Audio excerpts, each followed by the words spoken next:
অত্যাচার ছেলেদের উপরেও হয়, স্বয়ং ছেলেরা এবং সমাজ তা স্বীকার করুক আর না করুক। সমস্যা হচ্ছে ওরা মেয়েদের মতো ইমোশনাল হয়ে কান্নাকাটি করে হইচই করে নালিশ করে সবাইকে জানাতে পারে না। পৌরসত্বে আঘাত আনবে যে তাহলে? নারী নির্যাতন যতটা সহজ, পুরুষ নির্যাতন ততটাই সহজ। অবিশ্বাস্য হলেও এটাই সত্যি। ছোটবেলা থেকে আমাদের সমাজ আমাদের মাথায় কিছু অদ্ভুত চিন্তা ভাবনার বীজ বপন করে দেয়।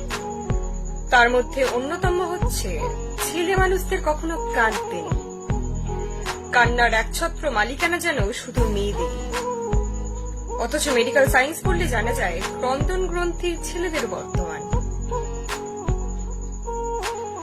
মন দিয়ে লেখাপড়া করুক আর না করুক, ছোট থেকেই শোনানো হয় বড় হয়ে ফ্যামিলির দায়িত্ব নিতেই হবে।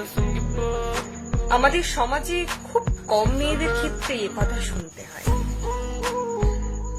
ফ্যামিলিকে মেনটেন করতে হবে ভেবে আলাদা করে প্রেশার নিয়ে পড়াশোনা খুব কম মেয়েরাই করে।